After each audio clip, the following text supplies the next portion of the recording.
Inflation projections बढ़ाए गए, growth के प्रोजेक्शंस रिड्यूस करे गए। एमपीसी के आवाज की एमपीसी के दो मेंबर स्क्रीन पर हैं, अदिति नायर और डीके जोशी साहब। एक सवाल था, अच्छा पहले तो DK sir welcome on board. मैं एक तरफ इन्फ्लेशन इंच अप करना और वो एक रिस्क के तौर पे सामने रखना, दूसरी तरफ ग्रोथ, मेरे ख्याल से कई हमारी एमपीसी में और जनरली बहुत सारे लोग ये मान के चल रहे थे कि शायद इस बार नहीं, एक आध क्वार्टर का इंतजार करेंगे, लेकिन ग्रोथ में एक मीनिंगफुल नॉक इसी पॉलिसी में सामने आ गया। 6.9% की बात कर रहे हैं FY27 के लिए। कैसे देखूं, ये हॉकिश है या ये न्यूट्रल रखोगे अभी भी आप? नहीं, मैं इसको अभी स्टांस तो न्यूट्रल है, पर ये जो पॉलिसी है ये कमेंट्री के हिसाब से। हाँ हाँ। तो देखिए, ये जो पॉलिसी बनाई जा रही है, ये बैकड्रॉप जो है, it is the strongest largest energy shock in recorded history. I think ये ध्यान रखने की आवश्यकता है।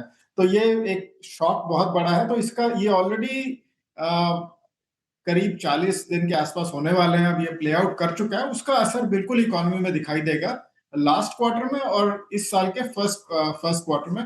तो उस वजह से उन्होंने जीडीपी ग्रोथ के आंकड़े शुरू में थोड़ा सा कम किए। बहुत ज्यादा रिडक्शन नहीं है, ये बहुत ही फाइन ट्यूनिंग की है उन्होंने डाउनवर्ड के साइड। आई थिंक इसमें ध्यान रखने वाली बात यह है कि जो गाइडेंस टिपिकली आरबीआई पिछले कई पॉलिसीज में दे रहा था कि रिस्क आर बैलेंस्ड, अब गाइडेंस चेंज हो गई है। Risk to growth is to the downside and risk to inflation is to the upside. ये बात नोट करने वाली है, क्योंकि ये एक स्टांस इन्होंने चेंज किया है। और आई थिंक इसके अलावा एक बड़ी और इम्पोर्टेंट बात उन्होंने कही, और जिस वजह से उन्होंने ज्यादा ग्रोथ को बड़ा फाइन ट्यूनिंग फाइनली रिड्यूस किया, वो ये है कि वो जो क्राइसिस ये आया है उसमें जो इकोनॉमी की हालत थी उस समय, वो काफी स्ट्रांग रही है, जिस वजह से रेजिलियंस थोड़ा सा आती है। पर क्योंकि शॉक, जैसा मैंने कहा कि high largest energy shock on record है, तो उसका असर तो आप जितने मर्जी रेजिलियंट हो अवश्य पड़ेगा, क्योंकि हम ऑयल पे,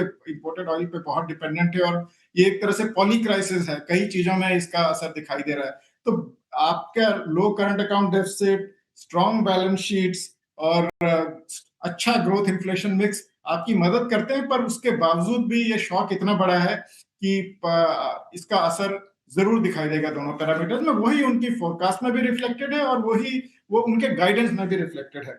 और एक और इम्पोर्टेंट बात उन्होंने कही कि अभी तक तो ये सप्लाई शॉक है, अगर ये इंटेंसिटी और ड्यूरेशन, जिसकी हमने एमपीसी में भी बात की थी, ये बढ़ते हैं तो इसका ये डिमांड शॉक हो जाएगा, क्योंकि उससे आपकी कई चीजों में असर आएगा, इनकम में भी असर आएगा। तो वो स्थिति अभी फिलहाल नहीं है, पर ये पॉसिबिलिटी हमेशा रहती है इस तरह के क्राइसिस। Okay, meanwhile